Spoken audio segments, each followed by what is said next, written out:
Okay, my name is Bobby Vaught. Don't forget to hit the subscribe button if you so choose. In the description below, I'll put a link to lesson 1 of a series that I've done, Everything You Need to Know to Understand Investing. I'm up to 17 lessons now. I just did number 17 a few days ago. There'll be more coming at some point. If you're interested, go to the link. You'll find, go to the description. You'll find a link to lesson 1. And then each lesson in the description has a link to the next one. So lesson 1 has a link to lesson 2, which has a link to lesson 3, and so on and so forth. Make them all real easy to find. If you're interested, you will understand investing better than 99.99% of the people out there. Okay, so today's presentation is not about that, however. Two different parts of this channel. I do a lot of, there's the investing side, which I just mentioned, and then there's the other side where I do a lot of content. It has to do with political, economics discussions, sociology, almost any issue, okay, that's facing the world today, or facing the country today, or facing the world today. So I just came across this channel, this YouTube channel by accident, just yesterday, in fact. It's called the 1420 channel. What that name is about, I'm not really clear on that yet, but in any event, this YouTube channel, evidently what this guy does is he just goes around in Russia and just asks people what they think about various things. A lot of the questions having to do with the war in Ukraine after Russia invaded, and just kind of, getting their take on things. And in this particular video, however, that we're going to take a look at here, the question was, to Russians was, what do you think about the Holodomor? The Holodomor being the massive atrocity that happened in Ukraine in the early 1930s. It was a man-made famine. Stalin later tried to cover it up, which is why some numbers are not really clear, but one of the reasons. But essentially what happened was the collectivization of agriculture was such that it just created a situation where Ukraine couldn't meet grain quotas. And so what ended up happening is Russia just went into Ukraine and just started taking all the grain. Eventually, in the latter part of the Holodomor, Russia just started taking any food, anything they could find.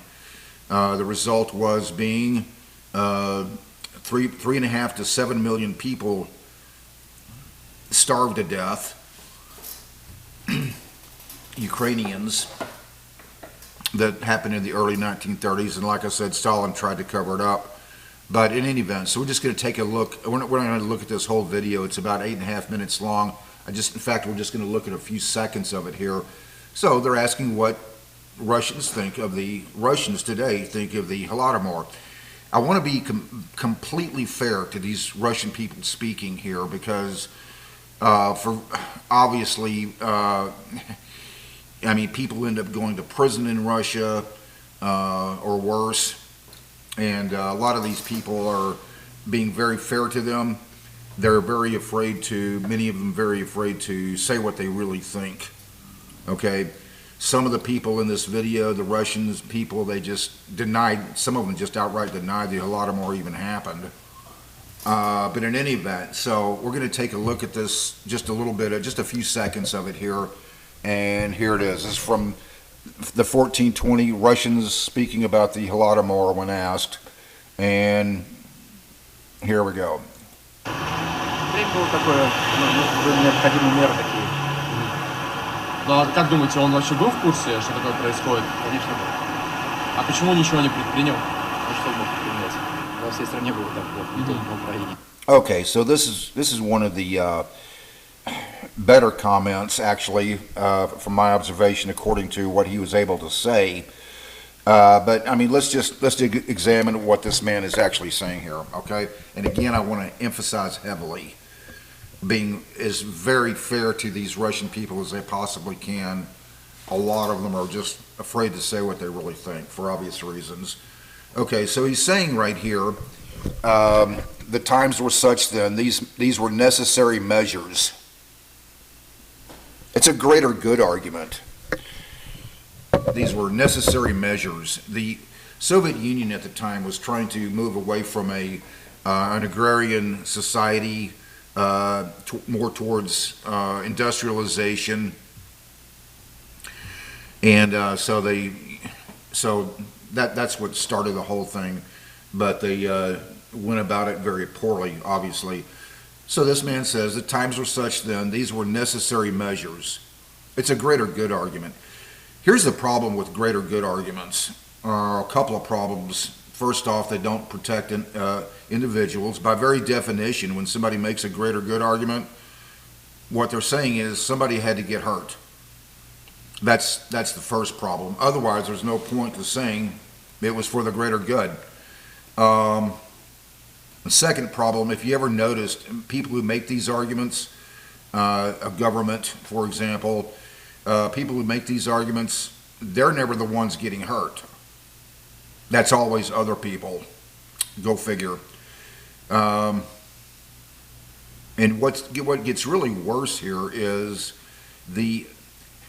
evidently the Russian embassy in the United States commented on this video, and here's what they said. We have noticed the statements made by representatives of the administration regarding the so-called Holodomor.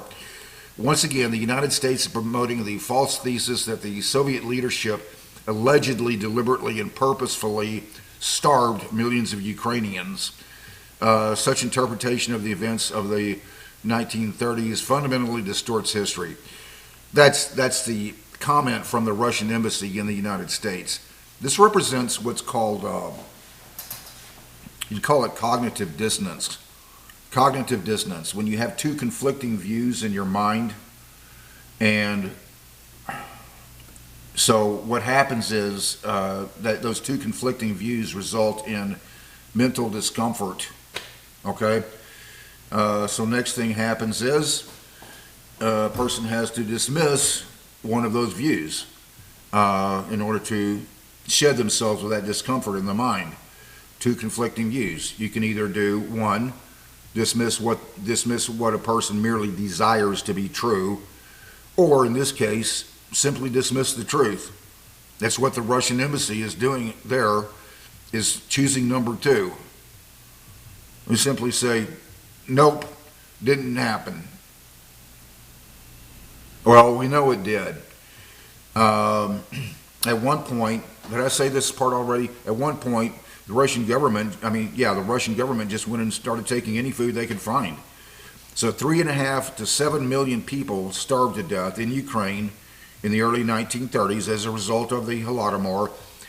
Historians are not really clear exactly how many people, partly because of Stalin's cover-up, but what historians all agree on, it was a lot. It was a lot of people. When the Russian embassy denies the Russian government, they simply deny that the Holodomor ever happened. In my estimation, in my view, it's about on the same level as being a Holocaust denier. It's not that much different. Motivations were different, but just on another level, however, it's not much different than just being a Holocaust denier. And it's absolutely fascinating that evidently the cover-up never ended. It's still going. It's still ongoing. There's the Russian embassy in the United States promoting the false thesis that the Soviet leadership allegedly and deliberately, purposefully starved millions of Ukrainians. Well, when you just outright go right in there and government just goes in there and starts taking the food,